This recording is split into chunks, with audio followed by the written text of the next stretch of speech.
اعوذ باللہ من الشیطان الرجیم بسم اللہ الرحمن الرحیم یا ایہا النبی انا ارسلناک شاہدا ومبشرا ونذیرا وداعیا الی اللہ باذنہ وسراجا منیرا۔ صدق اللہ العظیم وصدق رسولہ النبی الکریم الامین ونحن علی ذلک لمن الشاہدین والشاکرین والحمد للہ رب العالمین۔ ان اللہ وملائکتہ یصلون علی النبی یا ایہا الذین آمنوا صلوا علیہ وسلموا تسلیما۔ الصلاۃ والسلام علیک یا سیدی یا رسول اللہ وعلی آلک واصحابک یا سیدی یا نبی اللہ۔ الصلاۃ والسلام علیک یا سیدی یا رحمۃ للعالمین وعلی آلک واصحابک یا خاتم النبیین۔ تمام تعریفیں اللہ تعالیٰ جل شانہ کے لیے، درود و سلام نبی اکرم نور مجسم شفیع معظم آقا کل ختم رسول دانا سبل احمد مجتبیٰ جناب حضرت محمد مصطفیٰ صلی اللہ تعالیٰ علیہ وسلم کی ذات والا صفات کے لیے حمد و صلوات کے بعد، اللہ تبارک و تعالیٰ نے قرآن مجید برہان رشید میں ارشاد فرمایا کہ یا ایھا النبی انا ارسلناک شاہدا ومبشرا ونذیرا۔ فرمایا محبوب صلی اللہ تعالیٰ علیہ وسلم، ہم نے آپ کو گواہ بنایا ہے، خوشخبری دینے والا بنایا ہے اور ڈر سنانے والا بنایا۔ وداعیا الی اللہ، اور آپ کو اللہ کی طرف دعوت دینے والا بنا کے بھیجا ہے، باذنہ، اس کے حکم کے ساتھ، اس کے اذن کے ساتھ، وسراجا منیرا، اور چمکتا ہوا آفتاب بنا کے بھیجا ہے۔ اے محبوب صلی اللہ تعالیٰ علیہ وسلم، آپ کو داعی الی اللہ بنایا، اللہ کی جانب دعوت دینے والا بنا کے بھیجا ہے۔ نبی پاک صلی اللہ تعالیٰ علیہ وآلہ وسلم نے ہمیں اللہ کی جانب دعوت دی۔ عقیدوں کے اندر، نظریات کے اندر، افکار کے اندر، سوچوں کے اندر جو کمزوریاں ہیں، ان سب کو نبی پاک صلی اللہ تعالیٰ علیہ وسلم نے دور فرمایا۔ ہمیں رسول کائنات صلی اللہ تعالیٰ علیہ وسلم نے فکری طور پر، ذہنی طور پر، قلبی طور پر مضبوط کیا۔ انسان جب تک اللہ اور اس کے رسول صلی اللہ تعالیٰ علیہ وسلم سے ذہنی طور پر اور روحانی اور قلبی طور پر وابستہ نہیں ہوتا، اتنی دیر تک وہ کمزور رہتا ہے، اور جب وہ رب رسول سے وابستہ ہو جاتا ہے، اس کا عقیدہ اللہ اور اس کے رسول صلی اللہ علیہ وسلم کی ذات پر مضبوط ہو جاتا ہے، پھر وہ ذہنی طور پر، فکری طور پر مضبوط ہو جاتا ہے۔ نبی پاک صلی اللہ تعالیٰ علیہ وسلم کی تشریف آوری سے پہلے جو بنیادی مسئلہ تھا وہ یہ تھا کہ کفار مکہ، قریش بہت سارے بتوں کی پوجا کرتے تھے، تو جو نظریاتی کمزوریاں تھیں، جو فکری فقدان تھا، وہ ان کے اندر بہت زیادہ تھا۔ حج کر کے آتے تھے تو اوہام پرستی کا شکار تھے، حج کر کے آئے ہیں تو دروازے سے داخل نہیں ہوں گے، اوپر سے کود کر کے آئیں گے، کپڑے اتار کر معاذ اللہ بیت اللہ شریف کا طواف کرتے، قربانیاں کرتے تو ان کا خون کعبے کی دیواروں کے ساتھ ملتے۔ مصر کے اندر یہ رسم پائی جاتی تھی کہ وہ سال کے بعد ایک لڑکی کو ذبح کر کے دریا میں ڈالتے تھے تو تب دریا چلنا شروع ہوتا تھا، اور اس پر انہوں نے نظریہ بنا لیا تھا کہ ایسا ہوگا تو تبھی معاملہ آگے بڑھے گا۔ نبی پاک صلی اللہ تعالیٰ علیہ وسلم نے ان سب لوگوں کو اللہ کی جانب دعوت دی۔ حضور علیہ السلام نے فرمایا، میں تمہارے سامنے جو تعلیمات لے کے آیا ہوں ان میں کوئی اوہام پرستی نہیں، اس میں توہمات کا کوئی تذکرہ نہیں، ایک مضبوط دین، اللہ تبارک و تعالیٰ کی ذات پر بھروسہ، اللہ تبارک و تعالیٰ کی رحمت سے امید، ان سب چیزوں کو رسول پاک صلی اللہ تعالیٰ علیہ وسلم نے لوگوں کے ذہنوں تک اتارا۔ جب تک انسان کا بھروسہ عام انسانوں سے وابستہ رہتا ہے، دنیا داروں سے وابستہ رہتا ہے، پیسوں سے وابستہ رہتا ہے، دنیاوی معاملات کے ساتھ وابستہ رہتا ہے، تو وہ کمزور ہوتا جاتا ہے دن بدن۔ اور رسول پاک صلی اللہ علیہ وسلم داعی الی اللہ ہیں، تو حضور نے ہمیں یہ سوچے دی ہیں کہ تم نہ اپنے آپ کو اللہ رسول سے وابستہ کرو، پھر یہ جو کمزوری ہے نا، کمزوری یہ تمہارے دل سے نکل جائے گی۔ ہم دیکھتے ہیں کہ آج بہت سارے لوگ ایسے ہیں جو مایوسی کی گفتگو کرتے ہیں، اگر غریب ہو گئے ہیں تو تب بھی ان کے جملوں میں معاذ اللہ مایوسی ہے، کہیں بیمار ہو گئے ہیں تو پھر بھی وہ گھبرائے سے ہیں، وہم کا شکار ہیں، اگر کسی جگہ کوئی آزمائش ان پر آ گئی ہے تو بھی مختلف توہمات کا وہ شکار ہو جاتے ہیں۔ اگر توجہ اللہ رسول کی جانب ہو اور وہ سوچیں جو رسول پاک صلی اللہ علیہ وسلم نے ہمیں دی ہیں، ان پر توجہ ہو، تو پھر انسان کسی وہم کا شکار نہیں ہوتا، پھر وہ مضبوط زندگی گزارتا ہے اور مضبوطی کے ساتھ آگے بڑھتا ہے، چونکہ اس کو سمجھ آ گئی ہے کہ میرا خالق اللہ ہے، رازق اللہ ہے، پیدا کرنے والا اللہ ہے، اور میرے تمام معاملات کا محافظ بھی میرا اللہ ہے۔ پھر وہ کمزور نہیں پڑتا، پھر وہ زیادہ امیدیں لوگوں سے وابستہ نہیں کرتا، دنیا داروں سے، سیٹھوں نوابوں سے زیادہ امیدیں نہیں وابستہ کرتا، پھر اس کی امیدیں اللہ سے اور اللہ والوں سے۔ پھر وہ اللہ رسول کی بارگاہ میں اپنے آپ کو پیش کر دیتا ہے۔ حدیث مبارکہ ترمذی شریف میں موجود ہے، راوی حضرت عبداللہ ابن مسعود رضی اللہ تعالیٰ عنہ ہیں۔ ذرا حضور صلی اللہ علیہ وسلم کے تربیت کرنے کا انداز دیکھیے گا۔ حضرت عبداللہ ابن مسعود رضی اللہ تعالیٰ عنہ روایت کرتے ہیں کہ نبی پاک صلی اللہ تعالیٰ علیہ وسلم نے فرمایا کہ اللہ تعالیٰ نے ہر جان کو پیدا فرمایا، ہر جان کو اللہ تعالیٰ نے پیدا کیا، تو 3 چیزیں رب کریم نے لکھ دیں اس کے لیے۔ ہر جان کو پیدا کیا تو اللہ نے لکھ دیا، کیا لکھا؟ اس کا رزق کتنا ہے یہ بھی رب نے لکھ دیا، عمر کتنی ہے، زندگی کتنی ہے یہ بھی رب نے لکھ دیا، اور جو اس پر مشکلات آئیں گی وہ بھی اللہ نے لکھ دی۔ اس کی حکمت کے تقاضوں کے تحت جو مشکلات آئیں گی انسان کی گناہوں کی معافی کا سبب بنے گی، نیک ہے تو درجات کی بلندی کا سبب بنے گی۔ تو جو مشکلات اس کی طرف آئیں گی، جو مصیبتیں، بیماریاں، تنگیاں، وہ سب اللہ تبارک و تعالیٰ کی حکمت کے تقاضوں کے تحت آئیں گی۔ اب انسان یہاں گھبرایا رہے، مایوس ہو جائے۔ ایک بات اب ذرا یہاں صوفیاء کہتے ہیں، وہ بھی سمجھنے والی ہے۔ وہ کہتے ہیں کہ اصل بات یہ ہے کہ جس رب کی طرف سے تو کرم قبول کرتا ہے نا، اس کی طرف سے آزمائش بھی قبول کر۔ وہ کریم جو تیرے اوپر رحمت کے دروازے کھولتا ہے، کبھی اپنی حکمت کے تقاضوں کے تحت تجھے کسی مشکل میں ڈالے تو اسے بھی تھوڑا سا قبول کر۔ ایسا نہ ہو کہ میٹھا ہے تو فٹافٹ تو قریب کرے، اور اگر تھوڑا سا تجھے کوئی ترش رویے سے، ترش جگہ سے گزرنا پڑے تو پھر تو گھبرا جائے۔ تو اپنے مالک کے سپرد جب اپنے آپ کو کر دے گا، پھر تیری طبیعت سکون میں آ جائے گی، تیرا قلب ٹھنڈک میں آ جائے گا۔ محمود غزنوی رحمۃ اللہ علیہ مالٹا کھا رہے تھے، ایک ٹکڑا اس کا، ایک خاش اس کی اپنے ہاتھ سے نکال کر کے ایاز کو کھانے کے لیے دی، ایاز فٹافٹ کھا گیا۔ بعد میں ایک ٹکڑا محمود نے اپنے منہ میں ڈالا تو بڑا کڑوا محسوس ہوا مالٹا، تو اس نے اس کو تھوک دیا اور ایاز کی طرف دیکھ کے کہنے لگا بہت ترش تھا، بہت کڑوا تھا، کس طرح تم کھا گئے؟ اللہ اکبر۔ تو ایاز نے جو بات کی وہ ہمیں سمجھاتی ہے کہ بندے کا رشتہ کس طرح کا ہونا چاہیے۔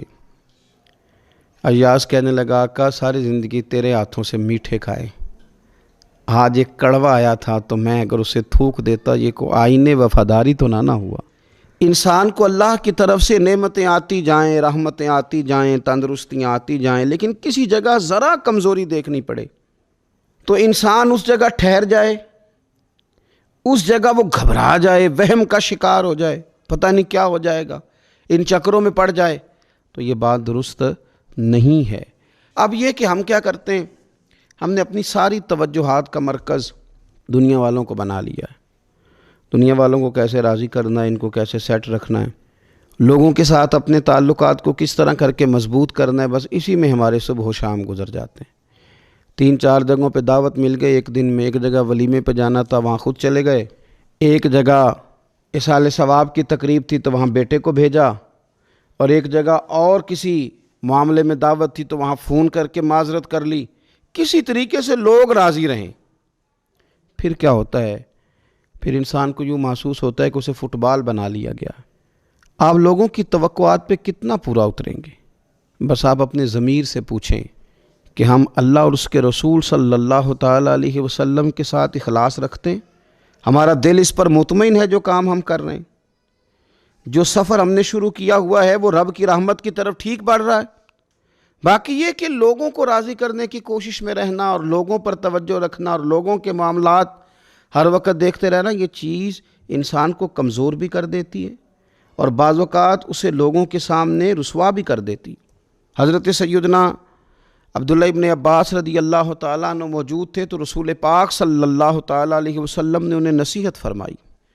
اپنے چچا کے بیٹے حضرت عبداللہ ابن عباس کو حضور نے نصیحت فرمائی، فرمایا یقین رکھو اے عبداللہ ابن عباس، یقین رکھو کہ اگر ساری دنیا متفق ہو جائے تمہیں نفع پہنچانے میں تو تمہیں نفع پہنچا نہیں سکتی مگر وہ جو تمہارے لیے تمہارے رب نے لکھ دیا ہے۔ لوگ تمہیں نفع پہنچانا چاہیں تو پہنچا سکتے نہیں، اور فرمایا اگر ساری امت متفق ہو جائے کچھ نقصان پہنچانے میں تو نقصان پہنچا نہیں سکتے مگر یہ کہ جو اللہ نے تمہارے لیے لکھ دیا ہے۔ نہ تمہارا کوئی نفع کر سکتا ہے نہ کوئی تمہارا نقصان کر سکتا ہے، ہوگا وہ جو اللہ کی مشیت کا تقاضا ہوگا، خدا کی رحمت کا تقاضا ہوگا۔ تو اب کرنے کا کام تو یہ ہے کہ ساری توجہات کا مرکز اللہ رسول کو بنایا جائے۔ آپ دیکھیے صحابہ کرام علیہم رضوان کو رسول پاک علیہ الصلوۃ والسلام کی مقدس زبان نور پر کس قدر زیادہ یقین کامل حاصل ہے کہ سید عالم صلی اللہ تعالی وسلم 313 سے کہتے ہیں کہ چلو جہاد کے لیے تو وہ نکل پڑتے ہیں، 1000 سے مقابلہ کرنا ہے تو وہ تیار نظر آتے ہیں۔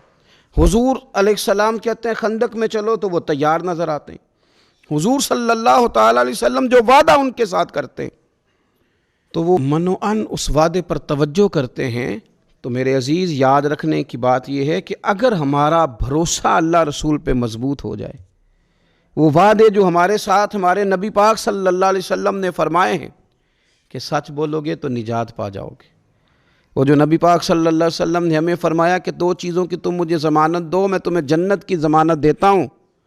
یا رسول اللہ کون سی؟ فرمایا کہ 2 جبڑوں کے درمیان جو تمہاری زبان ہے اس کی مجھے ضمانت دے دو، اور ایک تمہاری 2 ٹانگوں کے بیچ جو شرمگاہ ہے تو مجھے اس کی ضمانت دے دو، میں تمہیں جنت کی ضمانت دے دیتا ہوں۔ تو وہ ساری چیزیں جو رسول کریم صلی اللہ تعالیٰ علیہ وسلم نے ہمارے لیے رکھی ہیں، ہمیں ان چیزوں پر توجہ کرنی، ہمیں غور کرنا ہے کہ یہ وعدے جو اللہ رسول نے ہمارے ساتھ کیے ہیں یہ سب سے زیادہ مضبوط ہیں۔ اسی طریقے سے اگر رحمت خداوندی کی طرف انسان کا خیال جائے، اللہ کے کرم کی جانب اس کی توجہ جائے، میرے رسول پاک صلی اللہ تعالیٰ علیہ وسلم نے ارشاد فرمایا، آپ یقین کریں جن لوگوں کی توجہ اس طرف ہو جاتی ہے کہ اللہ تبارک و تعالیٰ بڑا کریم ہے، اللہ بڑا مہربان ہے، اللہ بڑا کرم کرنے والا ہے، تو پھر خدا بھی ان پر بڑی ہی رحمت فرماتا ہے، پھر اللہ تعالیٰ بھی ان کے لیے بڑی ہی آسانیاں کرتا ہے۔ اس لیے ہمارے بزرگوں نے لکھا ہے کہ اپنے رب کے ساتھ حسن ظن رکھنا واجب ہے، ضروری ہے کہ تم اللہ کے ساتھ اچھا گمان رکھو، اچھا گمان۔ امام غزالی نے حدیث لکھی ہے، ایک اعرابی نبی پاک صلی اللہ علیہ وسلم کی خدمت میں حاضر ہوا اور اس نے عجیب بات کی، عرض کی یا رسول اللہ صلی اللہ علیہ وسلم قیامت کے دن حساب کون لے گا؟ تو حضور نے فرمایا حساب تو میرا رب کریم لے گا۔ تو وہ شخص مسکرایا، حضور نے فرمایا کیوں مسکراتے ہو؟ عرض کی یا رسول اللہ جب کریم غالب آتا ہے تو وہ کرم ہی کرتا ہے، وہ کرم ہی کرے گا، وہ فضل ہی فرمائے گا۔ تو نبی پاک صلی اللہ تعالیٰ علیہ وسلم نے کیا فرمایا؟ فرمایا بھی یہ عرابی بڑا فقیہ ہے، بڑا دانش مند ہے، یہ سادہ بندہ بڑی اعلیٰ بات کر گیا، فقیہ ہے، دانش مند ہے، اس لیے کہ اس کی امید اللہ تبارک و تعالیٰ کی رحمت کے ساتھ لگی ہوئی ہے۔ مسند امام احمد بن حنبل میں حدیث ہے، نبی پاک صلی اللہ علیہ وسلم فرماتے ہیں، رب فرماتے ہیں کہ اگر میرا بندہ زمین بھر گناہ لے کے میری بارگاہ میں آئے، بھر دی اس نے زمین گناہ کر کر کے، لیکن وہ آئے اور استغفار کرے اور اس امید پر استغفار کرے کہ رب مجھے معاف کر دے گا، سچے دل سے توبہ کرے، تو حضور فرماتے ہیں رب اس بندے کو معاف فرما دیتا ہے، اگر اس کی امیدیں اپنے رب کے ساتھ مضبوط ہوں۔ ہم نے یوں کیا ہے کہ کمزوری دکھانی شروع کر دی ہے، کمزوری، اور پھر کچھ معاشرے میں لوگ بھی ہیں، یہ کچھ جادو کا بتانے والے لوگ آ گئے ہیں جو ہر شخص کو کہتے ہیں کہ تجھے تو جادو ہو گیا ہے، جو ہر شخص کو یہ بات بتاتے ہیں کہ تیرے اوپر تو آسیب کا اثر ہے۔ ان لوگوں نے بھی لوگوں کو کمزور کر دیا ہے۔ کچھ ایسے لوگ ہیں جو معاشرے کے اندر یہ کہتے پھرتے ہیں بھائی سب دنیا کا چکر ہے، سب دولت کا معاملہ ہے، جس کی لاٹھی اس کی بھینس، یہاں کچھ بھی نہیں ہو سکتا۔ انہوں نے بھی لوگوں کو کمزور کر دیا ہے۔ اپنے عقیدوں کو مضبوط رکھیں، اللہ رسول صلی اللہ علیہ وسلم کے ساتھ اپنے بھروسے کو مضبوط کریں۔ دیکھیں حضور ہماری تربیت کرتے ہیں، فرمایا اگر تم رب پہ بھروسہ کرو گے نا اور رب تعالیٰ پہ بھروسہ کر کے نکلو گے تو اللہ تمہیں اسی طرح رزق عطا فرمائے گا جس طرح رب پرندوں کو رزق عطا فرماتا ہے۔ وہ صبح بھوکے نکلتے ہیں لیکن شام کو لوٹتے ہیں تو اللہ انہیں پیٹ بھر کے روزی عطا کرتا ہے۔ کیوں؟ اس لیے کہ ان کا بھروسہ مضبوط ہے، ان کا اپنے رب پہ توکل مضبوط ہے۔ رسول کائنات صلی اللہ تعالیٰ علیہ وسلم نے ہمیں ہمارے رب کی جانب دعوت دی۔ حضور نے ہمیں اللہ پہ بھروسہ کرنا سکھایا۔ رسول پاک صلی اللہ تعالیٰ علیہ وسلم نے ہمیں کہا کہ دنیا میں مسافروں کی طرح وقت گزار کے آ جانا، جنت میں رب نے تمہارے لیے وہ نعمتیں تیار کی ہیں نہ کسی آنکھ نے دیکھی، نہ کسی کان نے سنی، نہ تمہارے دل پر خیال ہی گزرا ہوگا کہ اللہ یہ شان عطا فرمائے گا۔ اب ان لوگوں کا بھروسہ ہو گیا تھا صحابہ کا، حضور کے غلاموں کا، تو انہوں نے پھر کوئی جائیدادیں نہیں بنائی، انہوں نے پھر دنیا میں کوئی محلات تیار نہیں کیے، کیونکہ ذہن بن گیا تھا کہ جو رسول کریم علیہ السلام نے وعدے فرمائے ہیں وہ وعدے ہمارے لیے بڑے معیاری ہیں، وہ وعدے ہمارے لیے بڑے خوبصورت ہیں، ان وعدوں سے ہمیں بڑا کچھ ملے گا۔ اس لیے اپنی زندگی کے اندر ان چیزوں کو پیدا کرنا، ان چیزوں پر توجہ کرنا، اللہ کی جانب بھروسہ کرنا بڑا ضروری ہے۔ دعا ہے مالک کریم ہمیں رسول کریم صلی اللہ تعالیٰ علیہ وسلم کی بتائی ہوئی باتوں پر عمل کی توفیق دے، اور اللہ تعالیٰ ہماری آنے والی نسلوں کی امیدوں کو اپنی بارگاہ پر مضبوط کرے، یقین کامل کی دولت عطا کرے، توکل کی نعمت عطا فرمائے۔ آخر دعوایا ان الحمدللہ رب العالمین۔ میں ہوں میرے جانا اے صورت تو